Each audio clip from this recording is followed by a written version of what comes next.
నా పేరు సింహాద్రి. నేను గత 15 సంవత్సరాలుగా కనిగిరి పట్టణానికి మేదర సంఘం తరపున అధ్యక్షుడిగా ఉంటున్నాను. ఒక 5 సంవత్సరాలు జిల్లా అధ్యక్షునిగా కూడా చేశాను. మాకు గత ప్రభుత్వాలలో కానీ పూర్వకాలం నుంచి కూడా మాకు సబ్సిడీ బొంగులు వచ్చాయి. ఇప్పుడు సబ్సిడీ బొంగులు అంటూ ఏమీ లేవు. సేల్స్లలో మేము బొంగులు కొనుక్కున్నా దానికి మళ్ళీ పర్మనెంట్తో ఇన్ని తెచ్చుకున్నా కూడా ఫారెస్ట్ వాళ్ళతో కొద్ది గొప్ప ప్రాబ్లమ్స్ అనేవి వస్తూనే ఉన్నాయి. ఎదురు వృత్తులు కొద్దిగా దిగజారిపోయి ప్రమాదం ఉంది.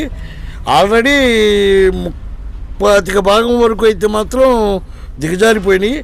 ప్లాస్టిక్ ఇవన్నీ వచ్చిన దానివల్ల మాకు చేతి వృత్తులలో ఎదురు బొంగులతో తయారు చేసే ప్రతి వస్తువు చీప్ అయిపోయింది. చేసేటోళ్ళు కూడా తగ్గిపోయారు. దీన్ని బట్టి ఏంటంటే మమ్మల్ని ఎస్టీలో చేరుస్తామని కొన్ని ప్రభుత్వాలు చెప్పినప్పటికీ కానీ మమ్మల్ని ఎవరు పట్టించుకున్న దాఖలాలు లేవు. మేదర అనేది కొంచెం చిన్న కులం లాంటిది. ఎవరిని వాళ్ళు ప్రశ్నించే అంతటి గొప్పోళ్ళు కాదు, కానీ మాకు పెట్టలేదని విమర్శించేటంతటి వాళ్ళు కూడా కాదు. మాకు సబ్సిడీ బొంగులు ఇచ్చి మా చదువుకున్న వారికి రిజర్వేషన్ టైప్గా మేదర్లు అనే వాళ్ళకి కొంచెం రిజర్వేషన్ టైప్ కల్పించి వాళ్ళు చదువుకున్న చదువుకి తగిన ఉద్యోగాలు ఏమైనా వచ్చే అవకాశాలు చేస్తే ఏ ప్రభుత్వం చేసినా వాళ్ళకి ముఖ్యంగా మా ధన్యవాదాలు తెలుపుతాం. మేము వాళ్ళకి మద్దతుగా ఉంటాం. ఈ కులంలో మీరు ఎదుర్కొంటున్న సమస్యలే మేము ఎదుర్కొండేటి ఒకటి ఇదే నిరుద్యోగ సమస్య ఒకటి మెయిన్. ఈ చేతి వృత్తి చేసుకునేటోళ్ళకి బొంగులు సకాలంగా దొరకపోవడం, సబ్సిడీ దొరకపోవడం. మా పెద్దలు రాష్ట్ర అధ్యక్షులు ఉన్నారు, వాటికి సంబంధించిన వాళ్ళు ఉన్నారు. కానీ వాళ్ళు ఏంటంటే వాళ్ళ పేర్ల కోసము ప్రతిష్టల కోసము పాకులాడుతున్నారే తప్ప అట్టడుగున బడి ఉన్న మా మేదర కులానికి సంబంధించి ఎవరు న్యాయం చెయ్యాలి అని కోరుకోవట్లేదు. నాలంటే ఎవడన్నా కోరుకొని కొద్దిగా ముందుకు పోదామన్నా కానీ అంత స్తోమత లేదు. చేతి వృత్తులను పట్టించుకునేటోళ్ళు ఎవరు లేరు. వాళ్ళ గతులు ఫస్ట్ నుంచి నిరుత్సాహంగానే ఉన్నాయి. వాళ్ళు బొదుగు లేకుండా ఎప్పుడు వాళ్ళ కూలి పని చేసుకునే బతకాలి. ఈ చేతి వృత్తులు లేని దానివల్ల వారు మరీ ఇబ్బంది పడి ఫుడ్కి కూడా ఇబ్బంది పడే ఇది ఉంది. గత ప్రభుత్వాలలో ఇప్పుడు బీసీ కులాలలో కలిపారు మమ్మల్ని. బీసీ కులాలలో ఉంటే బీసీలో అగ్రవర్ణాలు కొన్ని ఉన్నాయి, పేర్లు విమర్శించి మనం చెప్పకూడదు, కానీ వాళ్ళు అగ్రంగా ఉన్నారు. వాళ్ళల్లో కొంచెం స్థితిగతులు ఉన్నాయి, వాళ్ళు రాజకీయంగా కొంచెం ఎదుగుదల ఉంది. ఈ మేదర కులంలో రాజకీయంగా ఎదుగుదల లేదు. ఎదుగుదల లేని దానివల్ల బీసీ సంక్షేమ పథకాలు ఏమైనా వచ్చినా ముఖ్యంగా వారికే చెందుతాయి, కానీ అట్టడుగున పడి ఉన్న ఈ బీసీ కులానికి జరగడం అనేది చాలా అరుదు, తక్కువైపోయింది. మా సంఘం యొక్క డిమాండ్లు ఏంటంటే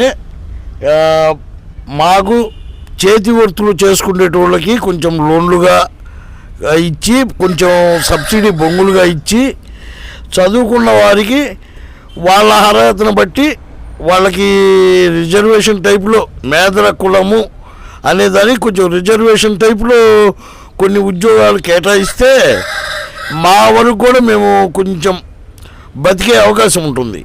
బీసీ కులాలు అన్నదానివల్ల మెయిన్ ఏమవుతుందంటే అగ్ర కులాలకే వెళ్ళిపోతున్నాయి ఈ బీసీ కులాలు రిజర్వేషన్. అట్టడుగునున్న ఈ మేదర కులానికి అందని దానివల్ల వీళ్ళు చదువుకొని కూడా నిరుద్యోగంగా ఇబ్బందులు పాలైపోతున్నారు. మేదర కులమోళ్ళు అనేవాళ్ళు 90% ఈ బొంగులు కొనుక్కొచ్చుకోవడం కానీ ఇట్లాంటివి చేసే అవకాశాలు వాళ్ళకి కొంచెం తక్కువే. పనిచేసేటోళ్ళకి కొనుక్కుండే స్తోమతలు లేవు. ఎవరన్నా ఇంకా ఇతర కులాలకి పెద్ద ఇదైందే తప్ప ఎదురు బొంగు ఆ ఇతర కులాలకి ఇదైన దగ్గర వీళ్ళు పోయి వర్కర్లుగా పనిచేస్తున్నారే తప్ప వానర్లుగా వ్యవహరించి చేసుకునేంత స్థితిగతులు వీళ్ళకి లేవు. మీ- ఇప్పుడు వీళ్ళు కొనే స్తోమతలు లేక పాటలు పెట్టిన దానివల్ల ఆ బొంగులు ఇతరుల దగ్గర నుంచి ఒకటో రెండో కొనుక్కొచ్చుకొని వర్క్ చేసుకుంటే అది అమ్ముకోపోయేటప్పటికి అన్ని ప్లాస్టిక్ అవి వచ్చిన దానివల్ల వీళ్ళు బాగా ఇబ్బందులు పడుతున్నారు. ఆ చేసే వాళ్ళ దగ్గరికి పోయి వీళ్ళు కూలి పని వాళ్ళ దగ్గర చేసి కూలి తెచ్చుకొని బతికే స్థితిలో మేదరోళ్ళు ఉన్నారు. ఇప్పుడు మెయిన్ ఎదురు బొంగు అనేది వాళ్ళ పాట పెట్టినప్పుడు మన డిఎఫ్ గారు కానీ మన ప్రభుత్వాలు ఏ అయినా సరే ఆ కులానికి సంబంధించి ఎదురు వాడుకుంటున్నారు కాబట్టి దానికి సంబంధించి చెంచోళ్ళు కొంత పని చేస్తారు, ఎస్టీలో ఎరికలోళ్ళు కొంతమంది పని చేస్తారు ఎదురుతో. మేదర అనేది పూర్తిగా మేదరోళ్ళు దాని మీదే బతకాలి. ఈ మూడు కులాలు రిజిస్ట్రేషన్ ఇప్పుడు పాట సేల్స్లో పెట్టేటప్పుడు వీళ్ళకి కొంచెం ఏదో కేటాయించి వాళ్ళకి సబ్సిడీగా ఇస్తూ వాళ్ళ కుల ధృవీకరణ పత్రం తీసుకొని వాళ్ళకంటూ కొంతవరకు కొన్ని ఇస్తే ఈ ఫారెస్టర్లతో కూడా మాకు ఇబ్బందులు లేకుండా ఇస్తే మాకు కొంతవరకు మేలు చేసిన వాళ్ళు అవుతారు. ఏ ప్రభుత్వమైనా ఆ ప్రభుత్వానికి మేము పూర్తి సహాయ సహకారాలు అందిస్తాము. మా వంతు మేము ప్రతి ఒక్కరి మాకు న్యాయం చేసినప్పుడు వాళ్ళని వదిలిపెట్టుకునే ఇది మాకు ఉండదు కదా. 90% ఏ ప్రభుత్వమైనా మాకు న్యాయం చేస్తే చాలు. కొన్ని కులాలకి సబ్సిడీ పదంగా వాళ్ళకి కొన్ని కోఆపరేటివ్ సొసైటీలు ఫెడరేషన్లు అట్లా పెట్టారు. అటువంటి మీకేమన్నా ఉందా? మాకు చైర్మన్ అంటూ ఇచ్చారు సార్.